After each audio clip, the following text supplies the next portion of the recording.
గుండె నిండా గుడిగంటలు సీరియల్ రోజురోజుకు కొత్త ట్విస్టులతో ఆకట్టుకుంటోంది. ఇక ఆగస్టు 8వ తేదీ 484వ ఎపిసోడ్ ఆసక్తికరంగా సాగింది. రోహిణి పార్లర్కు కల్పన వస్తుంది. కల్పనను చూసిన రోహిణి వెంటనే షాక్ అవుతుంది. ఇక మనోజ్కు ఫోన్ చేయడంతో వెంటనే తిరిగి వస్తాడు. కల్పనను నిలదీస్తూ ఉంటాడు. అసలు నిన్ను ఎంతగానో నమ్మితే నువ్వు చేసే పని ఇదా అంటూ ఫైర్ అవుతాడు. అందులో నా తప్పేం లేదని కల్పన తిరిగి బదులిస్తుంది. మోసపోవడం నీ తప్పే అవుతుంది, అందుకు నేనేం చేయలేను కదా. అలాగే నాతో నువ్వు 6 నెలలు కాపురం చేశావు, నేను నీ దగ్గర డబ్బులు తీసుకున్నాను, దానికి దీనికి సరితూగింది చెల్లుకు చెల్లు అని అంటుంది. దాంతో మనోజ్ ఇంకా ఫైర్ అవుతాడు. అసలు నువ్వు సిగ్గు లేకుండా మాట్లాడుతున్నావు అంటూ ఫైర్ అవుతాడు. వెంటనే కోపంతో బాలు కల్పన మెడ పట్టుకుంటాడు. నన్ను మోసం చేసిందే కాక పిచ్చి పిచ్చిగా మాట్లాడతావా అని ఫైర్ అవుతాడు.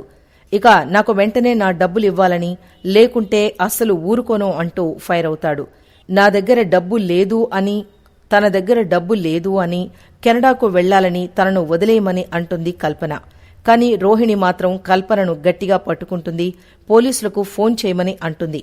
అప్పటికే చెప్పానని మనోజ్ అంటాడు. ఇక కల్పనను గదిలోనే బంధించి పోలీసులు రాగానే అప్పగిస్తారు. మనోజ్, రోహిణి తనను ఈ గదిలో బంధించారని పోలీసులకు కల్పన చెప్తుంది. కాని అప్పటికే కల్పనపై కేసు నమోదై ఉండడంతో కల్పన మాటలు నమ్మరు. ఇక పోలీసులు వారిని స్టేషన్కు తీసుకువెళతారు. అక్కడ ఏం జరిగిందనేది ఇప్పుడు ఆసక్తికరంగా మారింది. ఆగస్టు 9వ తేదీ 485వ ఎపిసోడ్లో ఏం జరిగిందంటే, పోలీసులు కల్పనను పోలీస్ స్టేషన్కు తీసుకువెళతారు. మనోజ్ ఇచ్చిన ఫిర్యాదు మేరకు కల్పనను అదుపులోకి తీసుకుంటారు. ఇక కల్పనతో పాటు కేసు పెట్టిన మనోజ్ను, రోహిణిని కూడా స్టేషన్కు తీసుకువెళతారు. స్టేషన్ లోపలికి వెళ్లిన తర్వాత ఎస్ఐ విచారణ జరిపిస్తారు. అసలు ఏం జరిగిందని మనోజ్ను అడుగుతారు.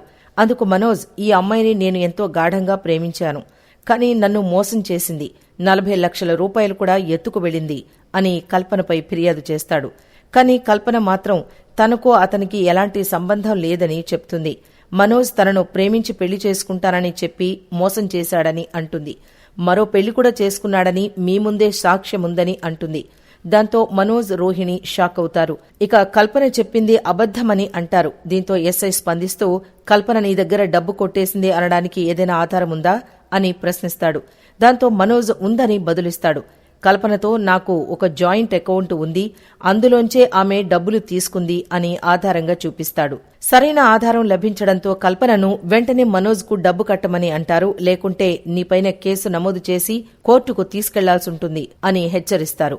దాంతో భయపడిపోయిన కల్పన అప్పటికప్పుడు 40 లక్షలంటే ఎక్కడ్నుంచి తేవాలి అంటుంది. తనకు కాస్త సమయం కావాలని అడుగుతుంది. నేను కెనడా వెళ్లాక ఎలాగైనా అడ్జస్ట్ చేస్తానని అంటుంది. అలాగైతే మరో దారి ఉందని పోలీసులు చెప్తారు.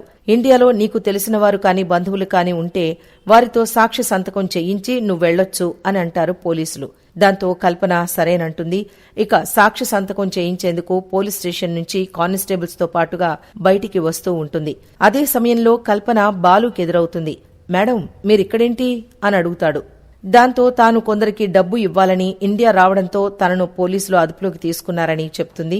కాని ఇప్పుడు వీళ్లు తనను వదిలేయమంటే మాత్రం సాక్షి సంతకం పెట్టమన్నారని చెప్తుంది.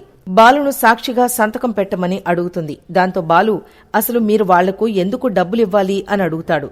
అందుకు కల్పన, అదొక పెద్ద కథ, నీకెలాంటి సమస్య ఉండదు, నా ల్యాండ్ రిజిస్ట్రేషన్ అయ్యాక అమ్మేసి వాళ్ళకి డబ్బిచ్చేస్తాను, ఆ తర్వాత నీకెలాంటి సమస్య రాదు అని చెప్తుంది.